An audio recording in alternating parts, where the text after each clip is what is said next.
In regards to Jesus's miracles, it says that if every one of them were written down, I suppose that even the whole world would not have enough room for the books that would be written. So we have to remember that the water turning into wine, the feeding the 5,000, those were not all of the miracles. There was actually so many more. It says that the whole world would not have enough room for the books. Okay, so that means that there were a lot of miracles. And I was thinking about how Jesus pulled some crazy crowds. So, to put this into perspective, uh, Jerusalem is not a big area. Okay, the population back in the Jesus's day, even though there aren't some real evidence of how many people, but there weren't that many people. In fact, if you compare it to Washington, Washington's like 1,000 times bigger than Jerusalem. Uh, Seattle, just the city of Seattle, is about two times the size of Jerusalem back in the day, just in a geographic standpoint. And the population is significantly lower than Seattle. Seattle probably has like 800,000 ish residents. Back in those days, I mean, it could have been like 35 to 50,000 residents.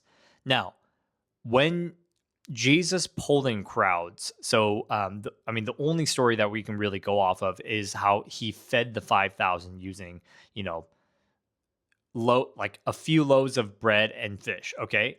So, how significant was that? What does it actually mean? Like, how did he make such a huge impact on the whole world? And when of course everyone knows. I don't know if you know this, but they say when they fed the 5,000, it said 5,000 men in the Bible. But if you actually count the women and children, it's probably closer to over 10,000 men and women and children.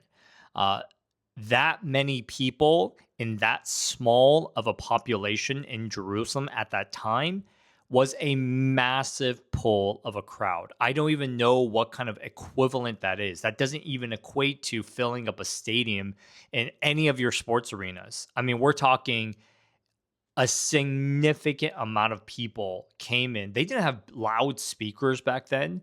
They didn't have, I don't even know how they did it, but somehow Jesus made such an impact, which means that if he was doing fake miracles back in the day, if he was like, you can't just do what Benny Hinn, or not Benny Hinn, but it's like you can't just do what these televangelists do on TV.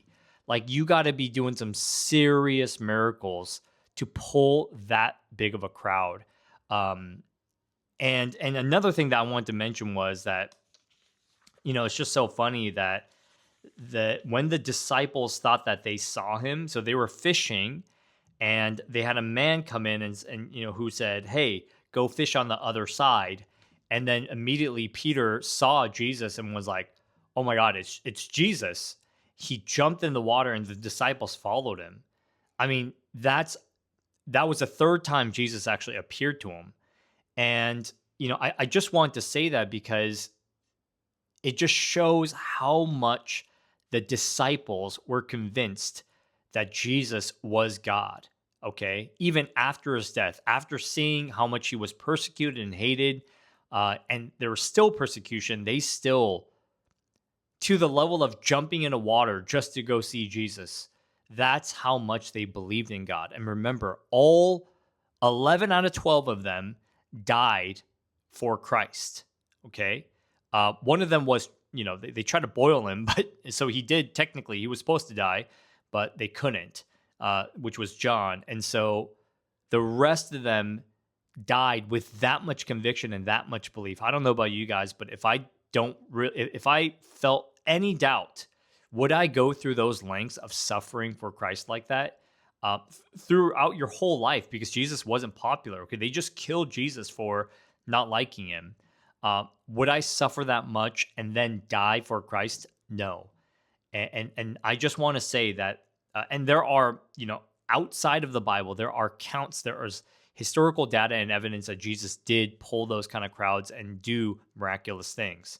And so, if this is just, a little bit of an encouragement that you shouldn't read this book as fictional, you should read this as a historical book, something that actually happened.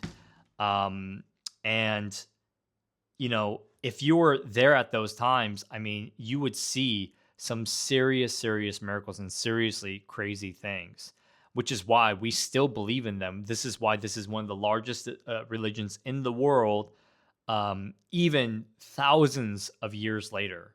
Okay. Also, one last thing is think about what year it is. Okay.